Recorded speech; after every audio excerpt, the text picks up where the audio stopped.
إن الحمد لله نحمده ونستعينه ونستغفره ونعوذ بالله من شرور أنفسنا ومن سيئات أعمالنا من يهده الله فلا مضل له ومن يضلل فلا هادي له ونشهد أن لا إله إلا الله وحده لا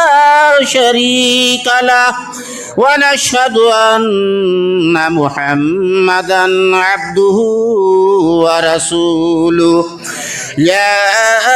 أيها الذين آمنوا اتقوا الله حق تقاته ولا تموتن إلا وأنتم مسلمون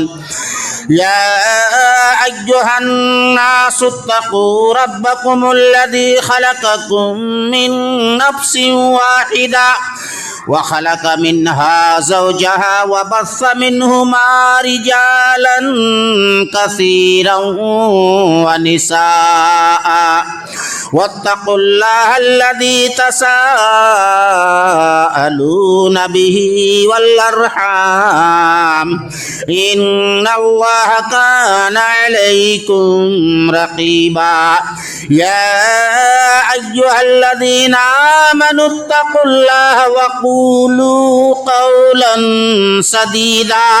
يصلح لكم أعمالكم ويغفر لكم ذنوبكم ومن يطع الله ورسوله فقد فاز فوزا عظيما أما بعد فإن خير الحديث كتاب الله وخير الهدي هدي محمد صلى الله تعالى عليه وسلم وشر الأمور محدثاتها وكل محدثة بدعة وكل بدعة ضلالة وكل ضلالة في النار فقد قال الله تعالى في القرآن المجيد والفرقان الحميد أعوذ بالله السميع العليم من الشيطان الرجيم بسم الله الرحمن الرحيم قد أفلح من تزكى وذكر اسم ربه فصلى رب اشرح لي صدري ويسر لي أمري واحلل عقدة من لساني يفقه قولي سبحانك لا علم لنا إلا ما علمتنا إنك أنت العليم الحكيم رب زدني علما تمام قسم کی تعریفات حمد و ثنا کبریائی و بڑائی اس رب عظیم کے لیے ہے جو پوری کائنات کا خالق، مالک، رازق، مشفق، مربی اور پالنہار ہے۔ ان گنت اور بے شمار درود و سلام کے پھولوں کی بارش نچھاور ہو تمام انبیاء کرام پر، اور خصوصاً ہمارے اور آپ کے نبی محترم، رسول مکرم، شفیع المذنبین، رحمت للعالمین، امام الانبیاء، سید المرسلین، جناب محمد الرسول اللہ صلی اللہ تعالی علیہ وسلم پر اللہم صلی علیہ اللہم بارک علیہ۔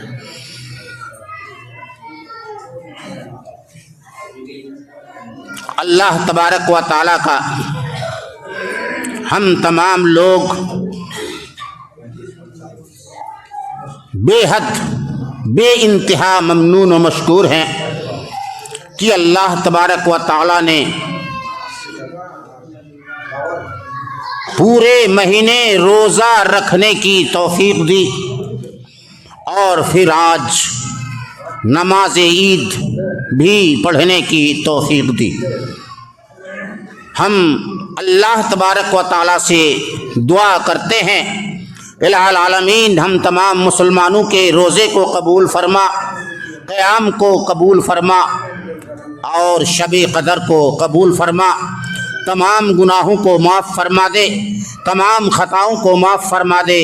تمام لغزشوں کو معاف فرما دے۔ آج عید کا دن ہے اور مسلمانوں کے لیے نہایت ہی خوشی کا دن ہے، مسرت کا دن ہے۔ نبی کائنات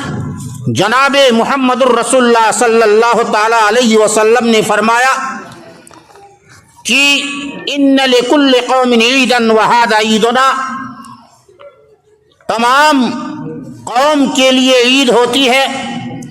اور ہماری امت کے لیے اور ہماری قوم کے لیے بھی عید ہے۔ عید کے دن مسلمان خوشیاں منائیں گے، مسلمان اچھا کھائیں گے، مسلمان اچھا پئیں گے، لیکن حقیقت میں عید اس آدمی کے لیے عید کا دن خوشی کا دن ہے جو آدمی رمضان کا روزہ بھی رکھا ہے، جو آدمی قیام بھی کیا ہے، جو آدمی شب قدر کو بھی جاگا ہے، جو آدمی اللہ سے مغفرت بھی طلب کیا ہے، جو آدمی اپنے گناہوں کی بخشش بھی کرا پایا ہے۔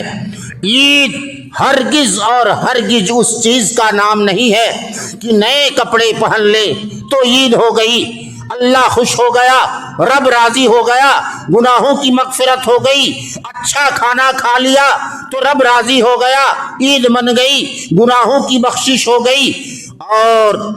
عید ہرگز اور ہرگز اس کا مطلب نہیں ہے کہ وہ اچھا کھانا کھائے اور اچھا لباس پہنے۔ حضرت علی رضی اللہ تعالی عنہ عید کے دن خشک روٹی یعنی سوکھی روٹی پانی میں ڈبو کر کھا رہے تھے۔ خلیفۃ المسلمین ہے، عید کا دن ہے، آپ خلیفہ ہیں، بادشاہ ہیں مسلمانوں کا، لیکن عید کے دن بھی اچھا کھانا میسر نہیں، عید کے دن بھی انہیں اچھا رزق میسر نہیں، خشک روٹی پانی میں ڈبو کر کھا رہے ہیں کہ ایک شخص آتا ہے، آ کر حضرت علی کو سوکھی روٹی کھاتے ہوئے دیکھتے ہیں، دیکھ کر وہ عرض کرتا ہے اے علی ابن ابی طالب، اے خلیفہ رسول، اے داماد رسول، آج عید کا دن ہے اور عید کے دن آپ خشک روٹی کھا رہے ہیں۔ تو حضرت علی فرماتے ہیں یا ھذا لیس العید لمن لبس الجدید واکل الثرید، اے شخص عید وہ نہیں ہے کہ لبس الجدید نیا کپڑا پہنے، عید وہ نہیں ہے کہ اکل الثرید اچھا کھانا کھائے، عید وہ نہیں ہے کہ پلاؤ کھائے، بریانی کھائے، حلوہ کھائے، سویاں کھائے، ولیکن العید لمن قبل منہ بالامس صیامہ وقبل منہ قیامہ وغفر لہ ذنبہ، بلکہ عید تو اس شخص کا ہے جس کا اللہ تبارک و تعالیٰ نے روزے کو قبول کر لیا، عید تو اس شخص کے لیے ہے جس کا اللہ تبارک و تعالیٰ نے روزہ قبول کر لیا، عید تو اس شخص کے لیے ہے کہ قبل منہ قیامہ، اس کے قیام کو قبول کر لیا، اس کی تراویح کو قبول کر لیا، اس کے شب قدر کو جاگنے کو قبول کر لیا، وغفر لہ ذنبہ، اور اس کے سارے گناہ کو معاف کر دیے گئے، اور اس کے سارے گناہ کو معاف کر دیے گئے، وشکر لہ سعیہ فہذا فہو العید، اور یہ جو پا لیا ان کے روزے بھی قبول ہو گئے اور ان کا قیام بھی قبول ہو گیا اور ان کی مغفرت بھی ہو گئی، تو میرے دوستو یہی روزہ ہے، یہی عید ہے، والیوم لنا عید، اور حضرت علی فرماتے ہیں آج بھی ہمارا عید ہے، وغدا لنا عید، اور کل بھی ہمارا عید ہے، وکل یوم لا ناسی اللہ عز وجل فیہ فہو عید، اور ہر وہ دن ہماری عید ہے جس دن ہم گناہ نہیں کرتے، اللہ کی نافرمانی نہیں کرتے، ہر روز ہماری عید ہے، ہر روز ہماری عید ہے۔ اور حضرت عمر بن عبدالعزیز سے جب لوگوں نے اس طرح کی پوچھا کہ یہ عید کیا ہے، تو حضرت عمر بن عبدالعزیز نے فرمایا لیس العید لمن لبس الجدید ولکن العبد لمن خاف یوم الوعید، عید وہ ہے کہ نیا کپڑا پہن لے تو عید نہیں ہے، اچھا کھانا کھا لے تو عید نہیں ہے، بلکہ عید وہ ہے یوم الوعید، لمن خافا یوم الوعید، جو قیامت کے دن سے ڈرا، جو قیامت کے دن سے ڈرا۔ میرے محترم بزرگوں، دوستو، یہ عید کا دن ہے، خوشیاں منانے کا وقت ہے۔ اللہ تعالی ہمیں بے حد عید کے دن خوشی دے، ایک دوسرے کو سے محبت، ایک دوسرے کے ساتھ اتفاق، ایک دوسرے کے ساتھ اتحاد کرنے کی توفیق دے، اور اس عید کے دن میں ایک دوسرے کو ہم دعوت دیں، ایک دوسرے کا گھر ہم جائیں، ایک دوسرے کو ہم بلائیں۔ عید کے دن خوشیاں منانا جائز ہے، اللہ کے نبی کے زمانے میں عید کے دن خوشیاں منائی گئی۔ اللہ کے نبی، اما عائشہ فرماتی ہے کہ جس دن اللہ کے نبی مینا میں قیام فرماتے تو حضرت ابوبکر صدیق رضی اللہ تعالیٰ عنہ وہاں پہ پہنچے، اللہ کے رسول صلی اللہ علیہ وسلم چادر اوڑھ کے آرام فرما رہے تھے کہ دو نوخیز بچیوں کے گانے کی آواز آئی۔ حضرت ابوبکر صدیق رضی اللہ تعالیٰ عنہ ڈانٹنے لگے، اللہ کے رسول چادر چہرے سے ہٹا کر حضرت ابوبکر سے فرماتے ہیں کہ اے ابوبکر، ان کو مت ڈانٹو، آج عید کا دن ہے، اور عید کا دن خوشیاں منانے کا دن اللہ تبارک و تعالیٰ نے ہمارے لیے مقرر کیا ہے۔ کیا فرمایا اللہ کے رسول نے ابوبکر سے؟ دعہما ابا بکر فإنها ایام عید، دعہما یا ابا بکر فإنها ایام عید، اے ابو بکر ان بچیوں کو چھوڑ دو، گانے دو، مستی کرنے دو، جھومنے دو، کھیلنے دو، عید کا مزہ لینے دو، آج عید کا دن ہے۔ اس سے یہ ثابت ہوتا ہے کہ عید کے دن ہم مستی کر سکتے ہیں،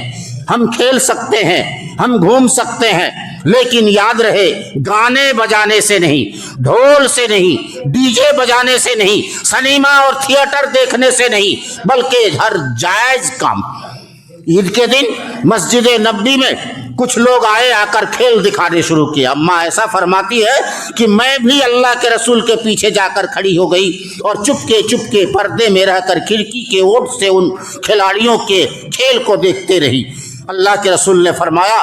جی بھر گیا؟ میں نے کہا ہاں۔ تو پھر کہا اب تم چلی جاؤ۔ ان تمام احادیث سے پتہ چلتا ہے عید کے دن ہم خوشیاں منا سکتے ہیں، خوشیاں بانٹ سکتے ہیں، کھیل سکتے ہیں، لیکن اس میں ڈی جے، باجے، گاجے، فلم، تھیٹر، نقص، سرور، ناچ، گانا، شراب، کباب، یہ سب کچھ بھی اس میں شامل نہیں ہے، یہ سب کچھ بھی اس میں شامل نہیں ہے۔ میرے محترم بزرگوں، دوستو، عید کا دن کا ہم تمام لوگوں کو عید کی مبارکبادی پیش کرتے ہیں۔ اللہ تعالیٰ آپ کے عید کو قبول فرمائے، روزے کو قبول فرمائے، قیام کو قبول فرمائے۔ اگر کسی وجہ سے کوئی روزہ نہ رکھ سکا، کوئی گناہ سرزد ہو گیا، تو نبی کائنات جناب محمد الرسول اللہ صلی اللہ تعالیٰ علیہ وسلم فرماتے ہیں کہ وہ ایسا موقع تلاش کرے کہ اللہ تبارک و تعالیٰ ان کے گناہوں کو معاف فرما دے۔ نبی کائنات فرماتے ہیں کہ جب دینی مجلس ہوتی ہے، جس مجلس میں اللہ کا ذکر ہوتا ہے، اللہ کا نام لیا جاتا ہے، تلاوت قرآن پاک ہوتی ہے، اور اس میں تکبیرات بلند ہوتی ہے، اور وہ دعائیں مانگتا ہے، روتا ہے، گڑ گڑاتا ہے، تو اس مجلس کو فرشتے چاروں طرف سے گھیر لیتے ہیں۔ دھیان سے سنیے گا، اس مجلس کو فرشتے چاروں طرف سے گھیر لیتے ہیں۔ جب تک مسلمان اس مجلس میں ذکر و اذکار کرتے رہتے ہیں، اللہ کا نام لیتے رہتے ہیں، تسبیح تحلیل کرتے رہتے ہیں، فرشتے چاروں طرف سے گھیرے ہوئے رہتے ہیں۔ پھر جب مجلس ختم ہوتی ہے فرشتے اٹھ کر چلنے لگتے ہیں تو اللہ تبارک و تعالیٰ فرشتوں سے ساری باتوں کو جانتے ہوئے بھی پوچھتا ہے، اے میرے فرشتوں کہاں گئے تھے، کہاں سے آ رہے ہو؟ تو فرشتے کہتے ہیں الہی فلاں گاؤں میں ایک دینی مجلس قائم تھی، وہاں تیرا ذکر و اذکار ہو رہا تھا، وہاں تیری کتاب پڑھی جا رہی تھی، وہاں تیرا نام لیا جا رہا تھا۔ رب جانتے ہوئے بھی پوچھے گا کہ وہ کیا مانگ رہا تھا؟ فرشتے کہیں گے وہ جنت مانگ رہا تھا۔ رب پوچھے گا کیا انہوں نے جنت دیکھا ہے؟ فرشتے جواب دیں گے نہیں۔ کہا اگر جنت دیکھ لیتے تو کیا حال ہوتا؟ کہا اور مانگتے۔ پھر اللہ تبارک و تعالیٰ فرشتوں سے جانتے ہوئے بھی پوچھے گا اور کیا کہہ رہا تھا؟ کہا جہنم سے پناہ طلب کر رہا تھا۔ رب پوچھے گا کیا جہنم انہوں نے دیکھا ہے؟ کہے گا نہیں جہنم نہیں دیکھا ہے۔ فرشتے اگر جہنم دیکھ لیتے تو پھر میرے بندوں کا کیا حال ہوتا؟ فرشتے کہیں گے اور زیادہ روتے اور جہنم سے پناہ طلب کرتے۔ پھر رب پوچھے گا اور کیا کر رہا تھا؟ فرشتے کہیں گے گناہوں سے معافی مانگ رہا تھا، گناہوں سے معافی مانگ رہا تھا۔ تو اللہ تبارک و تعالیٰ کہے گا او میرے فرشتوں میں وہاں کے تمام لوگوں کے گناہ کو معاف کر دیا، میں وہاں کے تمام لوگوں کے گناہوں کو معاف کر دیا۔ فرشتے عرض کریں گے یا الہی وہاں تو ایک بغیر بلایا ہوا آدمی بھی اس مجلس میں تھا، کہا میں نے ان کو بھی معاف کر دیا۔ الہی اس میں تو ایک بہت بڑا چور تھا، کہا میں نے ان کو بھی معاف کر دیا۔ الہی اس میں تو ایک بہت بڑا ڈکیت تھا، کہا میں ان کو بھی معاف کر دیا۔ الہی اس میں تو ایک آدمی تھا کبھی نماز بھی نہیں پڑھتا تھا، روزہ بھی نہیں رکھتا تھا، اللہ فرمائے گا میں نے اس کو بھی معاف کر دیا۔ الہی اس میں تو ایک قاتل تھا، کہا میں نے اس کو بھی معاف کر دیا۔ الہی اس میں تو ایک فلاں آدمی وہ فلاں گناہ کر رہا تھا، کہا میں نے اس کو بھی معاف کر دیا۔ کہے گا الہی میں نے تو فلاں گناہ کرتے ہوئے اسے دیکھا ہے، کہا میں نے اس کو بھی معاف کر دیا۔ رب فرمائے گا میں ان کے تمام گناہوں کو اس مجلس کے لوگوں کا معاف کر دیا۔ اس لیے میرے محترم بزرگ دوستو اب جو دعائیں ہوں گی، ہم گناہگار ہیں، خطاوار ہیں، لغزشوار ہیں ضرور، لیکن ہم دعا اگر دل سے کریں ممکن ہے کہ ہمارے پچھلے گناہ کو اللہ تبارک و تعالی معاف کر دے،